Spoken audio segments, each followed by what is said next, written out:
आदर्श शिक्षण समिति की ऑनलाइन क्लास में आपका हार्दिक स्वागत। आज हम पढ़ेंगे कक्षा षष्ठी का अध्याय 8 शरीर में गति।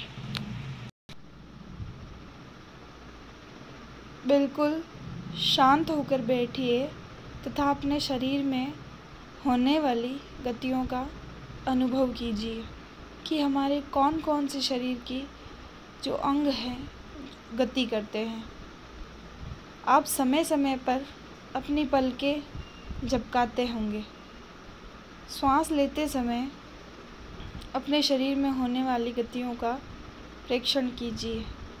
हमारे शरीर में स्वतः ही अनेक गतियाँ होती रहती हैं।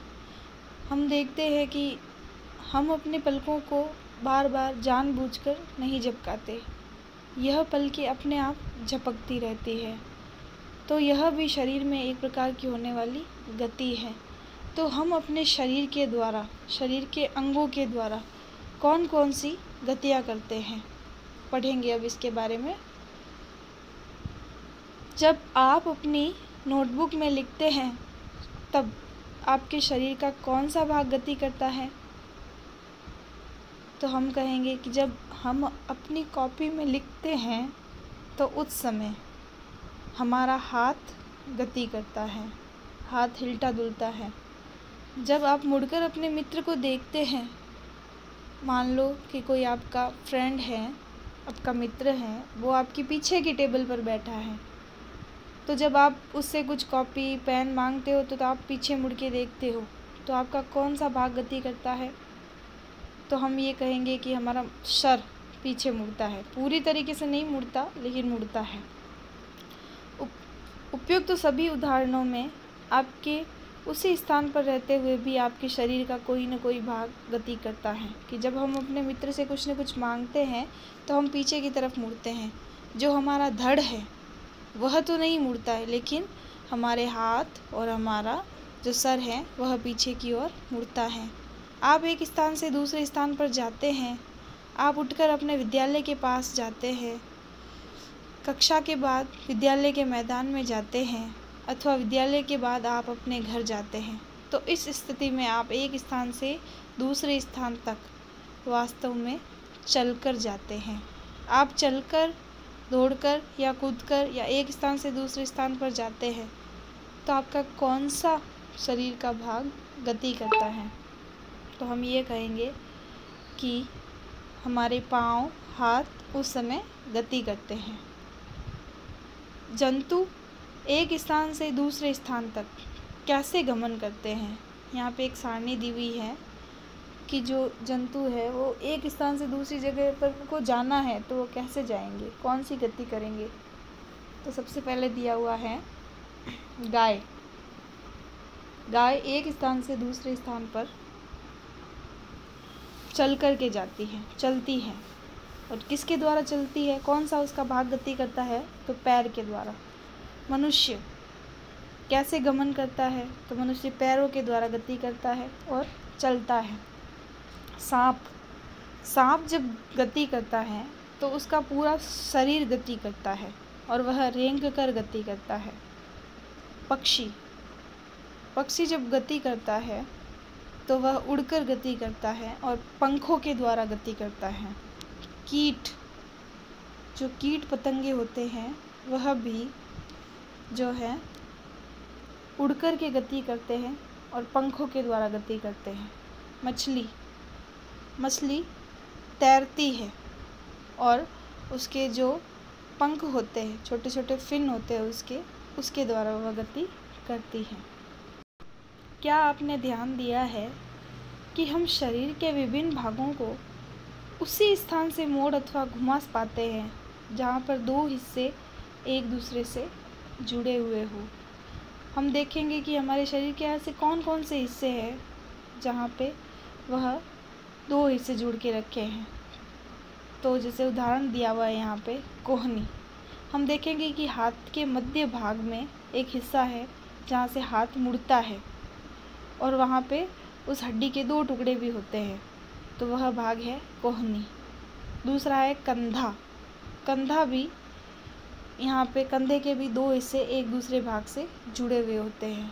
तीसरा है गर्दन और चौथा है पाँव। हमारा पाँव भी बीच में से मुड़ता है, गति करता है।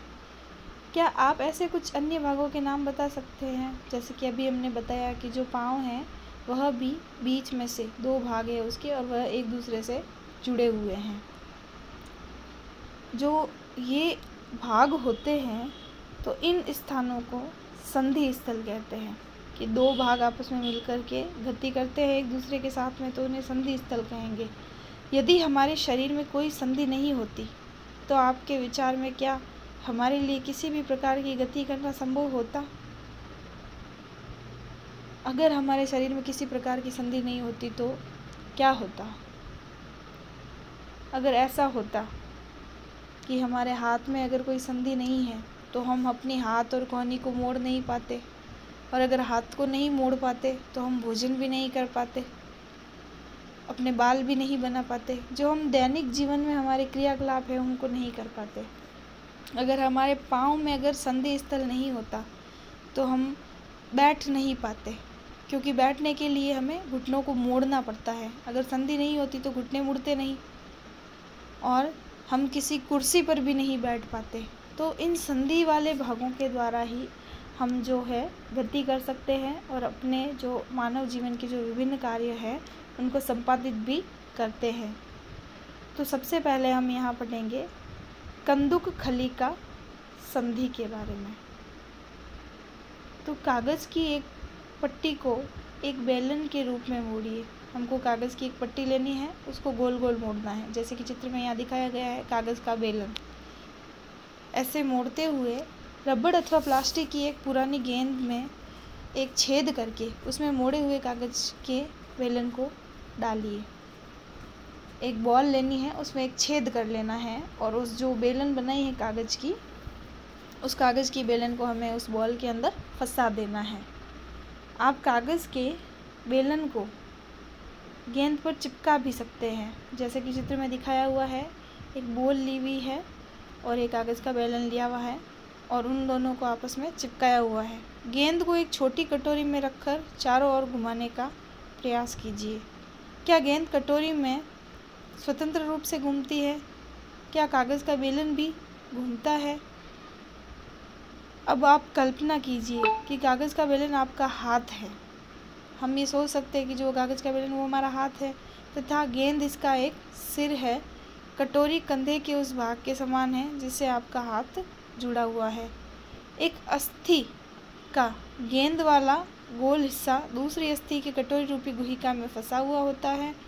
इस प्रकार की संधि सभी दिशाओं में गति कर पाती है। जो ये चित्र में दिखाई दे रहा है, जो ये गेंद वाला हिस्सा है, इस कटोरी में आसानी से स्वतंत्रतापूर्वक गति कर सकता है। इसीलिए जो हमारे हाथ और पाँव हैं वो आसानी से मुड़ जाते हैं, क्योंकि वह भी एक पाँव की हड्डी के कटोरी में दूसरे पाँव की जो है हड्डी की जो गेंद है वह फंसी हुई होती है और आसानी से हाथ पाँव की गति जो हड्डियाँ हैं वह गति करती है। तो इस प्रकार ये सभी दिशाओं में गति प्रदान करती हैं। क्या आप इन गतियों में उपरोक्त प्रकार की संधि का उदाहरण दे सकते हैं? जैसे कि हमने अभी बोला कि इस प्रकार की गति हमारे हाथों और पाँवों में होती है। यहाँ पर एक कंदुक खलिका संधि का चित्र दिया हुआ है। जैसे कि हम देख सकते हैं कि जो ये हमारे हैं जांघ की अस्थि है, पाँव की अस्थि है। तो यह पाँव की अस्थि के निम्नलिखित भाग दिए हुए हैं। एक चित्र में जैसे दिखाई दे रही है श्रोणी अस्थि कंदुक खलिका संधि। तो इस प्रकार जो ये चित्र में दिखाई दे रहा है कि बेलन के रूप में ये पाँव की हड्डी होती है और इसके ऊपर एक बॉल लगी हुई होती है जो दूसरे भाग में फंसी हुई होती है, जिसके द्वारा हमारे हाथ पाँव आसानी से गति कर सकते हैं। धुराग्र संधि गर्दन तथा सिर को जोड़ने वाली संधि धुराग्र संधि है। इसके द्वारा सिर को आगे पीछे दाएं बाएं घुमाया जा सकता है। इन गतियों को करने का प्रयास कीजिए। क्या हम अपने सिर को आगे पीछे घुमा सकते हैं? करके देखिए। हाँ, हम अपने सिर को आगे पीछे दाएं बाएं घुमा सकते हैं। यह गति हमारे हाथ के उस गति से किस प्रकार भिन्न है? जिसमें कंदुक खली का संधि द्वारा हाथ को पूर्णतः वृत्ताकार रूप में घुमा सकते हैं। धुराग्र संधि में बेलनाकार अस्थि एक छल्ले में घूमती है। जो हम बोल सकते हैं कि जो धुराग्र जो अस्थि है उस संधि में जो बेलनाकार अस्थि एक छल्ले के अंदर, एक गोले के अंदर घूमती है। जैसे कि ये चित्र में दिखाया गया है कि जो हमारा सर है इसके चारों ओर घूमता है। पूरी तरीके से पीछे नहीं मुड़ सकता, लेकिन दाएं बाएं आसानी से घूम सकता है। और अगर हम हल्का सा पीछे देखने की कोशिश करें तो भी हम थोड़ा सा अपना सिर मोड़ सकते हैं। यहाँ पर अभी हमने जो पढ़ा उसके आधार पर 2 प्रश्न दिए हुए हैं, उनको आपको अपनी कॉपी में करना है। सबसे पहला जो है प्रश्न है कि धुराग्र संधि का चित्र बनाइए, और दूसरा प्रश्न है संधि